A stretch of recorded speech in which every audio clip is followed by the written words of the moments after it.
தந்தை, மைந்தர், தூய ஆவின் திருப்பேராலே ஆமென்.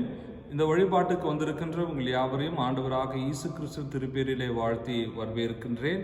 அதே போல் வீடுகளிலே ஊடகத்தின் வழியாக இந்த வழிபாட்டில் இணைந்திருக்கின்ற அனைவரையும் நான் அன்புடன் வரவேற்கின்றேன். இந்த வழிபாடு துவங்க நாம் யாவரும் கண்களை மூடி கடவுளை நோக்கி வேண்டிக் கொள்வோம்.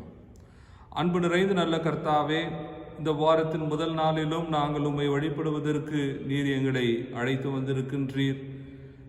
ஊடகத்தின் வழியாகவும் ஆண்டவரே இந்த காணொலியின் வழியாக அநேகர் இந்த வழிபாட்டில் இணைந்திருப்பதற்காக நன்றிகளை ஏறெடுக்கின்றோம்.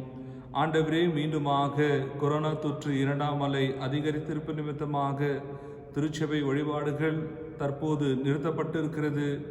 ஆண்டவரே, இந்த சூழ்நிலையில் நாங்கள் உம்மை வழிபடுவதற்கு நீர் எங்களுக்கு உதவி செய்திருக்கின்றீர். உலகமெங்கும் அச்சுறுத்தி கொண்டிருக்கின்ற இந்த கொரோனா தொற்று ஆண்டவரே, இது நீக்கப்பட வேண்டும் என்று நாங்கள் மன்றாடுகிற நேரங்களிலும் எங்களுக்கு உறுதுணையாக இருந்திருக்கின்றீர். இந்த 2ஆம் அலையில் அநேகர் பாதிப்பில் அடங்கியிருக்கிறார்கள். அவர்கள் நலம் பெற்று மீண்டுமாக வருவதற்கு உதவி செய்யுமாறு வேண்டுதல் செய்கின்றோம்.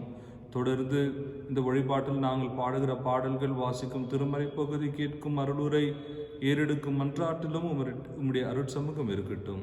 நீரை பொறுப்பெடுத்து பாதுகாத்து வழிநடத்துமாறு உம்மை அன்புடன் கேட்டுக்கொள்கின்றோம். ஆண்டவராக இயேசு கிறிஸ்துவின் திருப்பேரில் கெஞ்சி மன்றாடுகிறோம் அன்பு நிறைந்த நல்ல கடவுளே, ஆமேன்.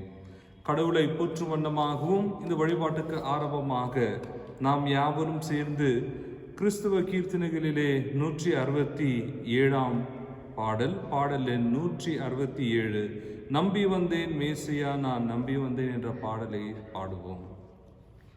நம்பி வந்தேன் மேசியா நான் நம்பி வந்தேனே, திவ்ய சரணம் சரணம் சரணமையா நான் நம்பி வந்தேனே, நான் நம்பி வந்தேன் மேசியா நான் நம்பி வந்தேனே, தம்பீரான் ஒருவனே தம்பீரான் ஒருவனே தஞ்சமே தருவனே வருதவிது குமார குரு மனுவேலே நம்பி வந்தேனே, நான் நம்பி வந்தேன் மேசியா நான்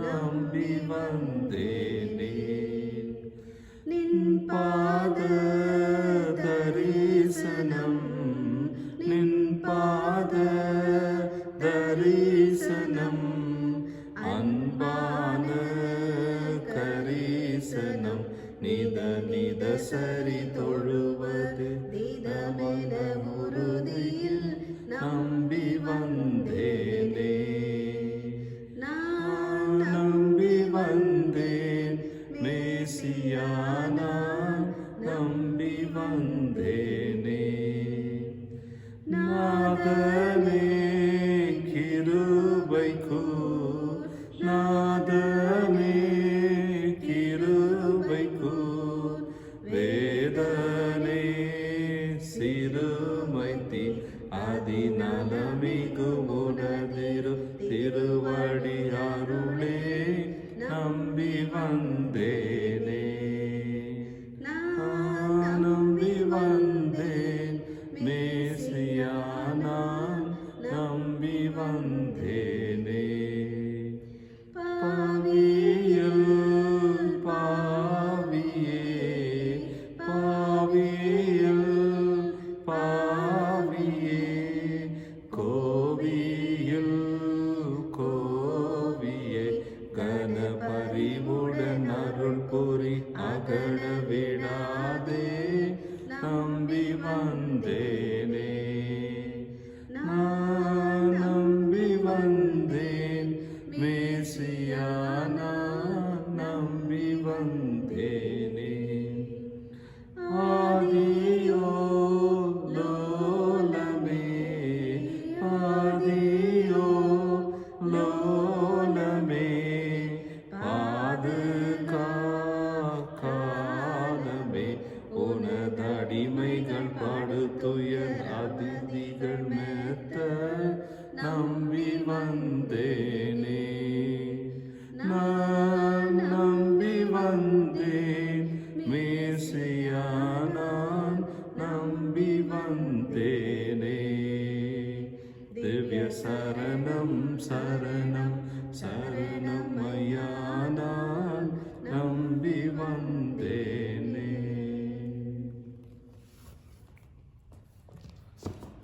அன்புக்குரியவர்களே, இன்று சிந்திக்கும்படியாக கொடுத்திருக்கின்ற தலைப்பு encounter with the ரிசன் Lord.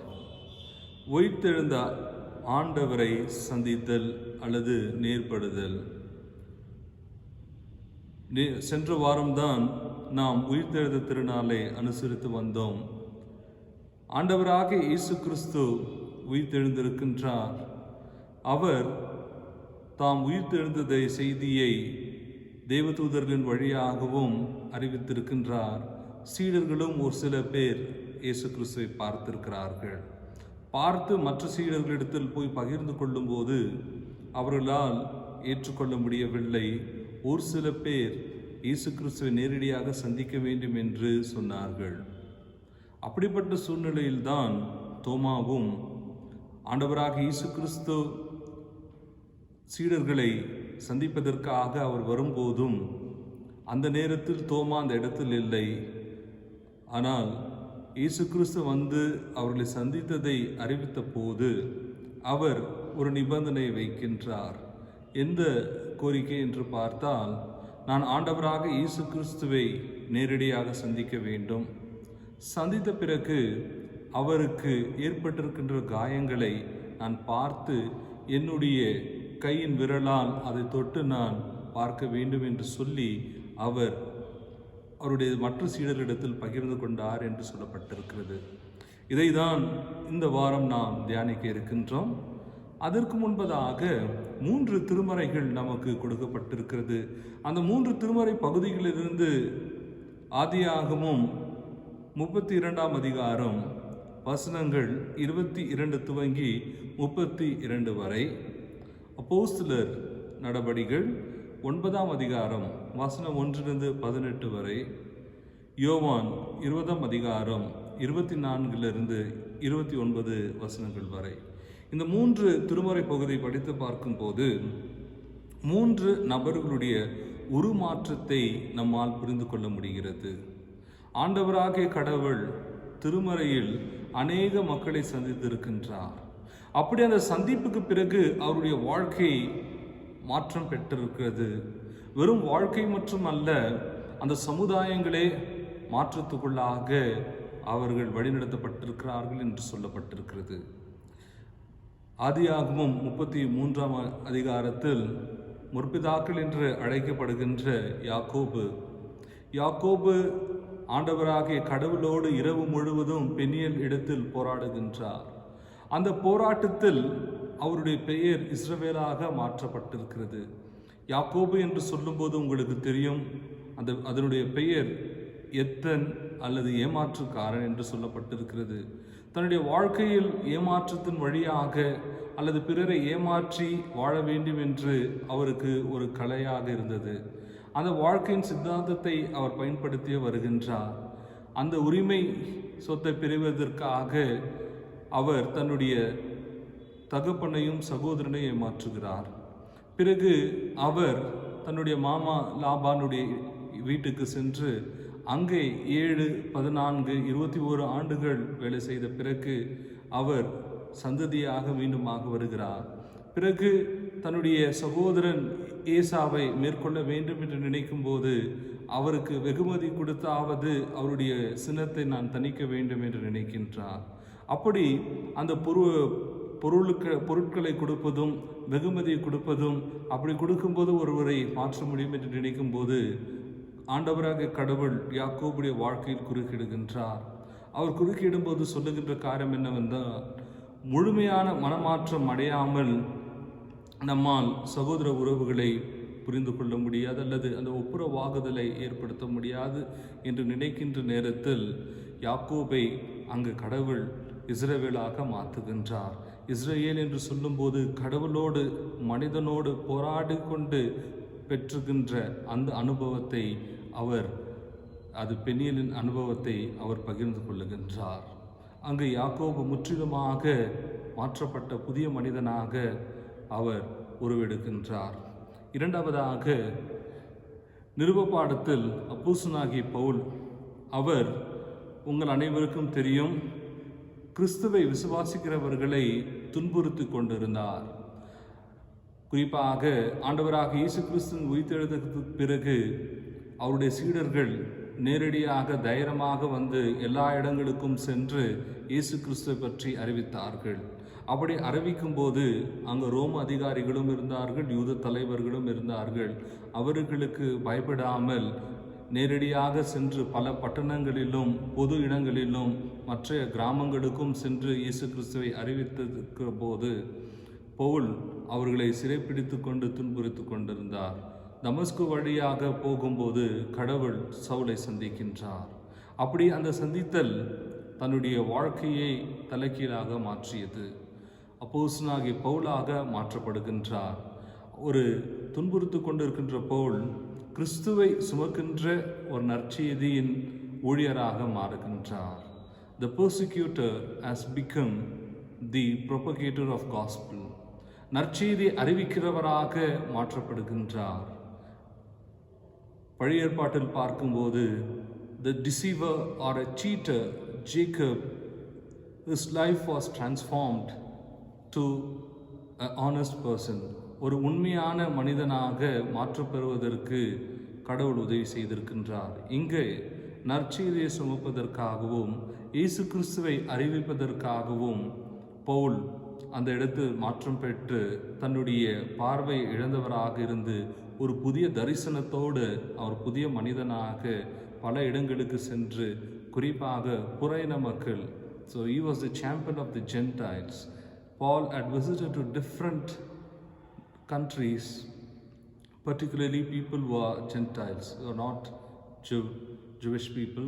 So he has went to different places and he has propagated the good news of Lord Jesus Christ. ஆண்டவராக இயேசு கிறிஸ்துவின் நற்செய்தியை பல புறையின மக்களுக்கு அறிவித்தார் என்று திருமறை நமக்கு சொல்லப்பட்டிருக்கிறது. While coming back to the John's Gospel, யோவான் எழுதிய நற்செய்தி நூலுக்கு நாம் மீண்டுமாக வரும்போது ஆண்டவராக இயேசு கிறிஸ்து உயிர்த்தெழுந்திருக்கிறார் என்று சொல்லும்போது அநேகர் அது சந்தேகமாக தான் பார்த்தார்கள். ஆனால் நாம் தோமாவை மட்டும்தான் அதிகமாக பேசுகின்றோம். அவருக்கு அவ்விசுவாசம் இருந்ததா, அவருக்கு நம்பிக்கை இல்லையா, டவுட்டிங் தாமஸ் என்றெல்லாம் நாம் அழைக்கப்படுகின்றோம். ஆனால் இந்த பகுதியை வாசிக்கும் போது தான் உண்மையான தோமாவை நம்மால் புரிந்து கொள்ள முடிகிறது. யோவான் 20 அதிகாரம் 19 வசனம். வாரத்தின் முதல் நாளாகிய அன்றைய தினம் சாயங்கால வேளையிலே சீஷர்கள் கூடியிருந்த இடத்தில் யூதர்களுக்கு பயந்ததினால் கதவுகள் பூட்டியிருக்கையில் இயேசு வந்து நடுவே நின்று உங்களுக்கு சமாதானம் என்றார். சீடர்கள் யூதர்களுக்கும் ரோம தலைவர்களுக்கும் பயந்ததினால் அவர்கள் இயேசு கிறிஸ்து உயிர்த்தெழுந்திருக்கிறார் என்ற நம்பிக்கை அவர்களால் ஏற்றுக்கொள்ள முடியவில்லை. ஆனால் ஆண்டவராக இயேசு கிறிஸ்து நேரடியாக தன்னுடைய சீடர்களை சந்திப்பதற்காக அவர் பல இடங்களுக்கு போய் தன்னை தான் அவர் வெளிப்படுத்தியிருக்கின்றார். அப்படி வெளிப்படுத்தும் போது தோமா ஒரு கோரிக்கை வைக்கின்றார். அது என்ன கோரிக்கை என்னென்றால், நான் ஆண்டவராக இயேசு கிறிஸ்து உயிர்த்தெழுந்திருக்கிறார் என்றால் எனக்கு அவர் சந்திக்க வேண்டும், அல்லது நான் அவரை சந்திக்க வேண்டும், அவருடைய காயங்களை நான் ஆராய்ந்து பார்க்க வேண்டும். இது 2 தான். ஒருவேளை நமக்கு நம்முடைய சமயத்தில் இருக்கட்டும், திருமறையை நாம் கேள்வி கேட்பதும் அல்லது அதை நாம் கேள்வி கேட்பது மட்டுமல்லாமல் அதை பகுத்தறிவோடு புரிந்து கொள்ள வேண்டும் என்றெல்லாம் நாம் யோசிக்கும்போது ஒரு சில பேர் சொல்லுவார்கள், எது இருந்தாலும் நாம் கடவுளை கேள்வி கேட்கக்கூடாது, அல்லது அதை நாம் புரிந்து கொள்ளுகிறதை அப்படியே ஏற்றுக்கொள்ள வேண்டும் என்று. We can see that the reasoning and question are not against God. God is a God of knowledge and experience. நாம் பகுத்தறிவு நிமித்தமாக கேள்வி கேட்பதும் அல்லது முழுமையான புரிந்து கொள்ளுதலுக்காக தேடுதல் இருப்பதை கடவுள் அனுமதித்திருக்கின்றார். அதை ஆண்டவராக இயேசு கிறிஸ்துவும் அனுமதித்திருக்கிறார் என்று தான் புரிந்து கொள்ள முடிகிறது. எப்படி என்று பார்க்கும்போது, the understanding and reasoning of God can lead us for a deeper faith. நம்முடைய ஆழமான விசுவாசத்திற்கு இந்த பகுத்தறிவும் புரிந்து கொள்ளுதலும் நமக்கு உதவி செய்கிறது என்று தோமாவுடைய வாழ்க்கையில் தான் நம்மால் புரிந்து கொள்ள முடிகிறது. தோமாவுடைய கோரிக்கையை ஆண்டவராக இயேசு கிறிஸ்து உயிர்த்தெழுந்த பிறகு அதை நிராகரித்திருக்கலாம். ஆனாலும் அவர் அப்படி கேட்டிருக்கிறார் என்று மீண்டுமாக வருகின்றார். வந்து பார்க்கும்போது தோமாவை அழைக்கின்றார். தோமா, நீ என்னை பார்க்க வேண்டும் என்று சொல்லியிருக்கின்றாய். தோ நான் வந்திருக்கின்றேன். அப்படி வந்து உன்னுடைய கோரிக்கையையும் நான் நிறைவேற்றிருக்கின்றேன். நீ என்னை பார்த்திருக்கின்றாய். நீ என்னுடைய காயங்களை உன்னுடைய விரலால் தொட்ட பிறகுதான் நீ என்னை ஏற்றுக்கொள்வாய் அல்லது நம்புவாய், முழுமையாக என்னை நம்பிக்கை வைப்பாய் என்று நான் நினைத்திருக்கின்றேன் என்று சொல்லும்போது, அந்த இயேசு கிறிஸ்துவின் சந்தித்தல் தோமாவுடைய வாழ்க்கையை தலைகீழாக மாற்றியது. எப்படி என்று சொல்லும்போது, திருமறை சொல்லுகிறது, இந்த புதிய ஏற்பாட்டு பகுதியிலும் குறிப்பாக ஆண்டவராக இயேசு கிறிஸ்து பல அதிசயங்களையும் அற்புதங்களையும் செய்யும் போதும் ஆண்டவராக இயேசு கிறிஸ்துவை யார் என்று மக்களால் சொல்ல முடியவில்லை. அதால்தான் தோமா சொல்லுகின்றார், என் ஆண்டவரே, என் கடவுளே என்று. My Lord and my God. This statement was a witnessing statement for the Son of God. உயிர்த்தெழுந்த ஆண்டவராக இயேசு கிறிஸ்துவை யாரும் ஆண்டவர் என்றும் கடவுள் என்று அழைக்கவில்லை. ஆனால் தோமாதான் உடனடியாக இயேசு கிறிஸ்துவை ஆண்டவராகவும் கடவுளாகவும் அறிக்கை செய்கின்றார். அதுவரையிலும் மக்கள் எல்லாம் இயேசு கிறிஸ்துவை பாடுபடுகின்ற மனிதனாகவும் அல்லது நமக்காக மரித்து வந்த கடவுளுடைய குமாரனாக தான் பார்த்தார். ஆனால் இந்த அனுபவம் தோமாவை ஒரு புதிய அனுபவத்துக்குள்ளாகவும் ஒரு புதிய விசுவாசத்துக்குள்ளாக வழிநடத்தியது என்று சொன்னால் அது மிகையாகாது. ஏனென்றால் அப்பொழுது அவர் இயேசு கிறிஸ்துவை பார்த்தவுடனே ஆண்டவர் என்றும் கடவுள் என்றும் அறிக்கை செய்கின்றார்.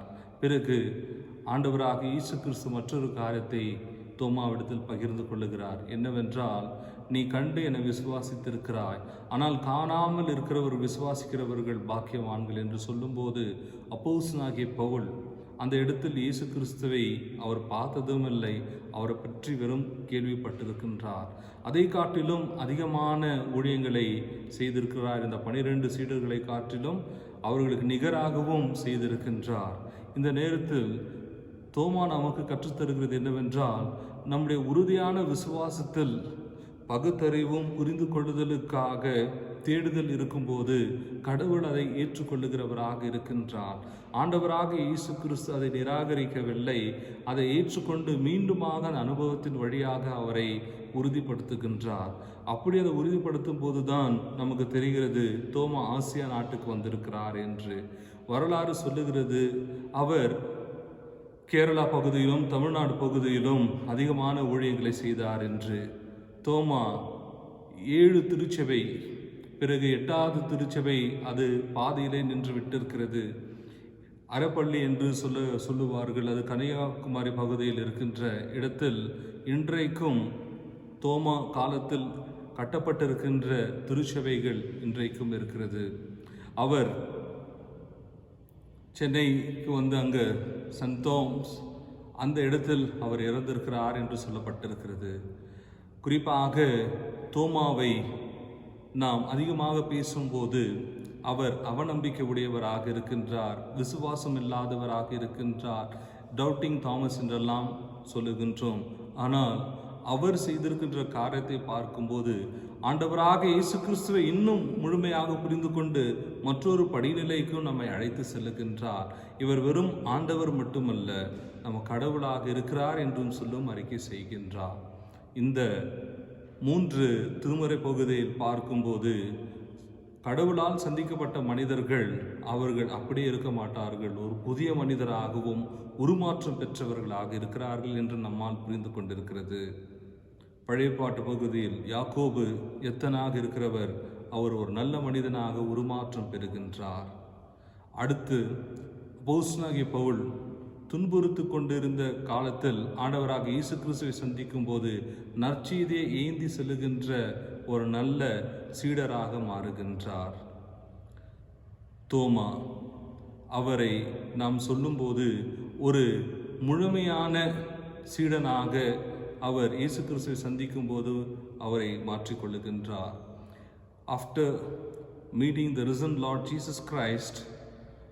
Thomas becomes a mature disciple. முழுமையான ஆழத்துக்குள்ளாக நம்மை அழைத்து செல்லுகின்ற ஒரு நல்ல முதிர் சீடனாக தோமா மாறுகிறார் என்று சொல்லப்பட்டிருக்கிறது. இதன் வழியாக ஆண்டவராகிய இயேசு கிறிஸ்து நாள்தோறும் நம்மை சந்திக்கவும் நாமும் அவரை மேற்கொண்டு அவரை நாள்தோறும் சந்தித்து உயிர்த்தெழுந்த ஆண்டவர் நம்மோடு இருக்கிறார் என்ற அந்த அனுபவத்தை இந்த உலகத்திற்கு பறைசாற்ற கடவுள் தாமே நம்மை ஆசீர்வதித்து வழிநடத்துவாராக. ஆமேன். ஜெபிப்போம். அன்பு நிறைந்த நல்ல கர்த்தாவே, உயிர்த்தெழுந்த ஆண்டவராக இயேசு கிறிஸ்து தன்னுடைய சீடர்களை போய் சந்திக்கும் போது அந்த சீடர்களுக்கு ஏற்பட்டிருக்கின்ற சந்தேகங்களை நீர் விளக்கியிருக்கின்றீர். குறிப்பாக உம்முடைய சீடராகிய தோமா, அவர் இயேசு கிறிஸ்துவை நான் நேரடியாக சந்திக்க வேண்டும், சந்தித்த பிறகு அவருடைய காயங்களை என்னுடைய விரலால் தொட்டு நான் பார்க்க வேண்டும் என்று சொல்லும் போதும் அந்த கோரிக்கையையும் நீர் ஏற்றுக்கொண்டு அவரை நீர் சந்தித்திருக்கின்றீர். அதன் வழியாக அவர் ஒரு முதிர் பெற்ற சீடனாகவும் ஆண்டவரே அந்த முதிர்ச்சி அடைவதற்கான அனுபவத்தை நீர் அனுமதித்திருக்கின்றீர். சில நேரத்தில் பகுத்தறிவு நிமித்தமாகவும் அனுபவங்கள் நிமித்தமாக நாங்கள் இந்த உம்முடைய நற்செய்தியை புரிந்து கொள்வதற்காகவும் உம்முடைய ஊழியத்தை நாங்கள் புரிந்து கொண்டு உம்மை புரிந்து கொள்வதற்கு கேள்விகள் கேட்கும் போதும் ஆண்டவரே அது நல்ல பாதையில் வழிநடத்துவதற்கு நீர் உதவி செய்திருக்கின்றீர். இந்த நேரத்திலும் உயிர்த்தெழுந்த ஆண்டவரே நாங்கள் நாள்தோறும் எங்களுடைய வாழ்க்கையில் சந்தித்து அவருடைய அனுபவத்தை மற்றவர்களுக்கு நாங்கள் பகிர்ந்து கொள்ள எங்களை அர்ப்பணிக்கின்றோம். குறிப்பாக ஆண்டவரே, உலகம் எங்கும் பரவியிருக்கின்ற இந்த கொரோனா தொற்றிலிருந்து அநேகர் சுகம் பெற்று ஆண்டவராகிய கடவுள் செய்திருக்கின்ற நன்மைகளுக்காக அவர்கள் எப்பொழுதும் சாட்சி பகர அவர்களை பயன்படுத்தும். ஆண்டவரே, எல்லா இடங்களிலும் குறிப்பாக மருத்துவர்களுக்காகவும் மருத்துவ துறையில் இருக்கின்ற ஒவ்வொருவருக்காக வேண்டுதல் செய்கின்றோம். ஆண்டவரே, அதேபோல் காவல்துறை, அரசாங்க அதிகாரிகள் எல்லோரையும் உடைய கரங்கள் தந்திருக்கின்றோம். ஆண்டவரே, நாங்கள் திருச்சபைக்கு வர முடியவில்லை என்று கவலைப்படுகிற நேரங்களிலும் நீர் ஆண்டவரே இந்த ஊடகத்தின் வழியாகவும் நீர் எங்களுக்கு உதவி செய்திருக்கின்றீர். தொடர்ந்து இந்த வாரம் முழுவதும் எங்களுடைய ஆசீர்வதியும் உம்முடைய பாதத்திற்காக நாங்கள் காத்திருக்கின்றோம். ஆண்டவரே, உம்முடைய பாதத்தில் தான் எங்களுக்கு சமாதானமும் நிம்மதியும் இருக்கிறது என்று அறிந்திருக்கின்றோம். தொடர்ந்து எங்களை ஆசீர்வதித்து வழிநடத்தும், எங்களோட பயணம் செய்யும். ஆண்டவராகிய இயேசு கிறிஸ்துவின் திருப்பேரில் கின்று மன்றாடுகிறோம் அன்பு நிறைந்த நல்ல கடவுளே. ஆமேன். என் ஆத்துமாவே கர்த்தரை ஸ்தோத்திரி, என் முழு உள்ளமே அவருடைய பரிசுத்த நாமத்தை ஸ்தோத்திரி. என் ஆத்துமாவே கர்த்தரை ஸ்தோத்திரி, கர்த்தர் செய்த சகல உபகாரங்களும் மறவாதே. ஆமேன். கடவுளுடைய ஆசீர்வாதத்தை விசுவாசத்தோடு பெற்றுக்கொள்வோம். நம்முடைய தாய் தந்தையாம் கடவுளின் அன்பும் ஆண்டவராகிய இயேசு கிறிஸ்துவின் அருளும் உந்துதல் தருகிற தூய ஆவியரின் கூட்டுறும் வழிநடத்திலும் நம் அனைவரோடும் சதா காலங்களிலும் தங்கி நிலைத்திருப்பதாக. ஆமேன். கர்த்தர் உங்களை ஆசீர்வதித்து உங்களை வழிநடத்துவாராக.